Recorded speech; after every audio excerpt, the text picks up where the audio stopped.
Am zis că mă apuc de YouTube. Eu venit o idee zilele astea de carantină. Bă, suntem români toți. Ne place să bem o bere, să mâncăm un mic, o ceafă la grătar. Dar de ce să nu facem asta un pic mai sofisticat? Știți cum zic? Mai fine dining un pic. Hai, vedem ce pula mea ieși. Bine, rețeta e simplă ca să poți să o faci cu câteva beri la bord. Of course. Doamne ajută.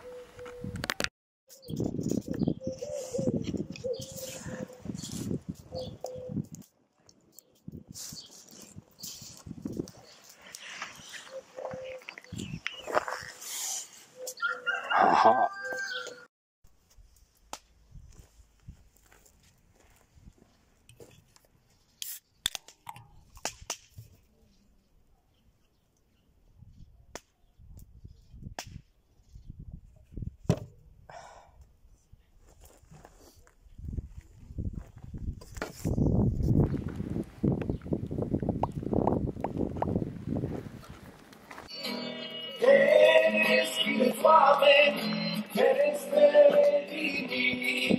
Să intre primăvara până la cei din boli.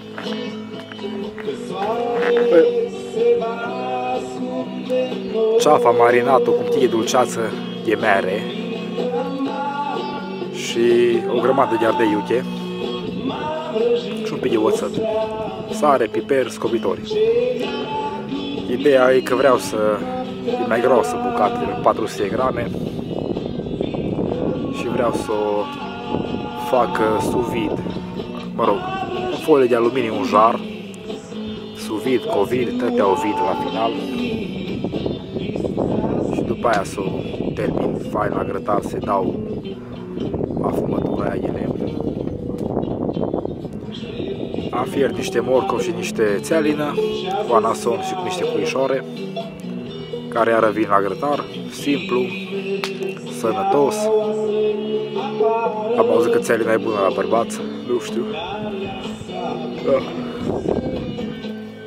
Vedem ce-a fi.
Everybody come down, just to the family tree. Everybody come down, just see my child. That's everybody.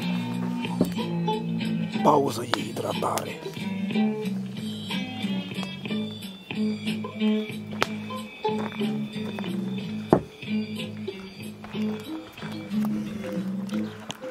No, deci, ceapa asta, facem un sos de ceapă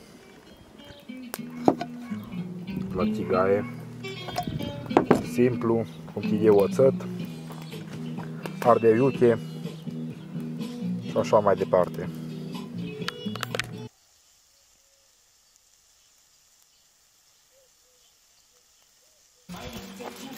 No, boss mag.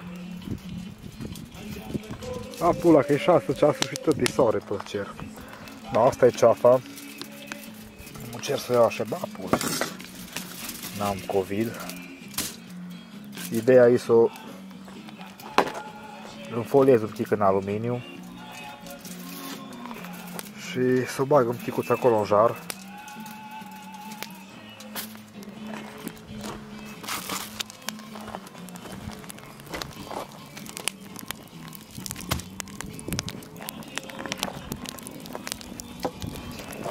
Pare că nu vreau să fie chiar în jar, acolo unde e focul mare. Așa potrivit. Din coce.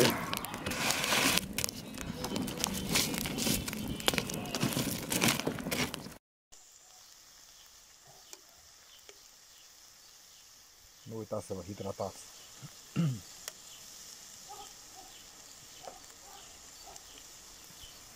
Să uită câinile la mine în pula mea că vorbesc singur.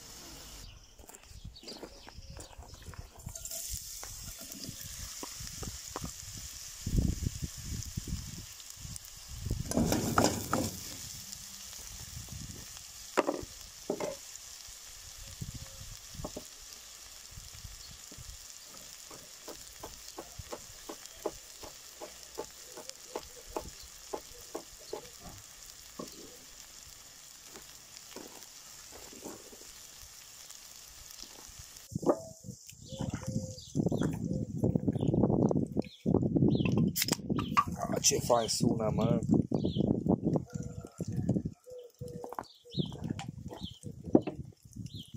Da, ceapa e la textura care trebuie. O țără de oțet.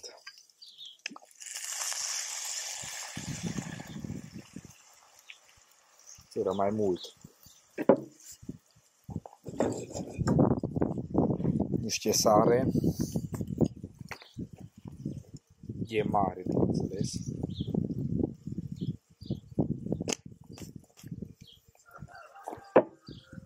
Și așteptăm să se reducă un pic oțetul.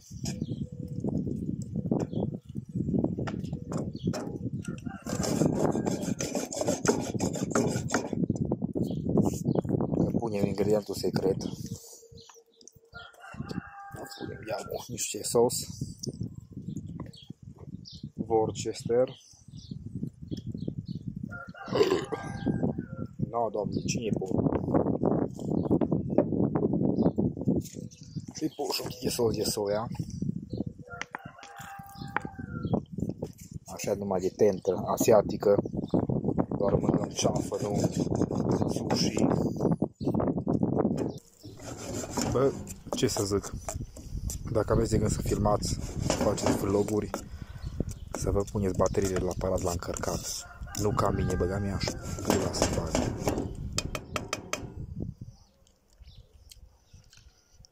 Să las copiii și nevasta. Vedeți cum băgați ea jetucă, s-ar putea să frigă.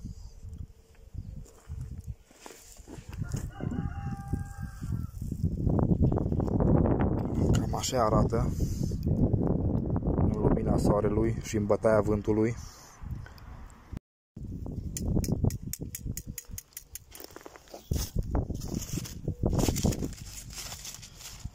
Ai ce frijă. Mă, nu-i rău. Hai să vedem dacă pot pune comună grătarul la loc.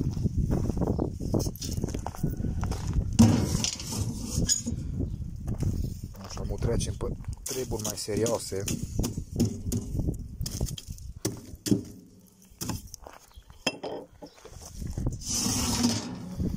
Băga așa nu e pula în el fum și vânt. Da, bine.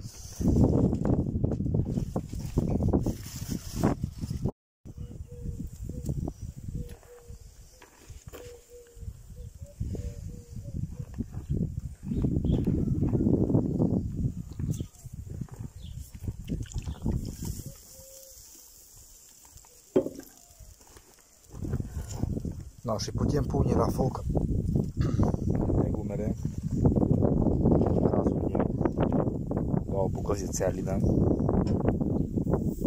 fără ulei, fără nimica, un pic de sare numai.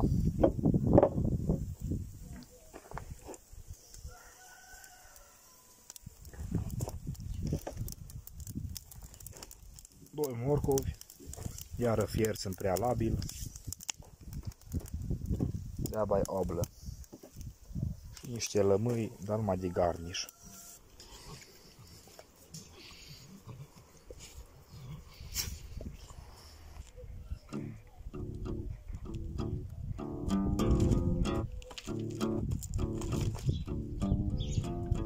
Hai, grătarule, fă-te odată, e că e nu, îți bag pe foc.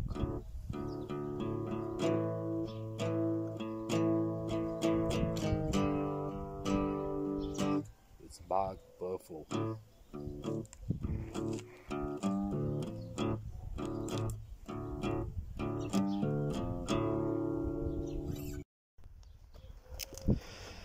No, după câteva ore de gătit și hidratat, cred că putem face plating-ul la grătar. Eu zic să chemați la bucătar, că eu mai sunt stare.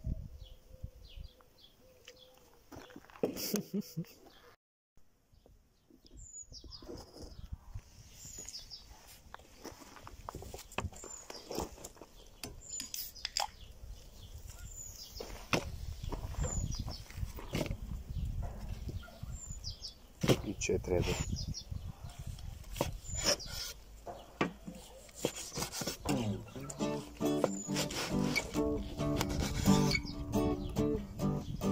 Așa este ce trebuie.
No, cam așa arată toată chestia. Bă, e bună. Bineînțeles.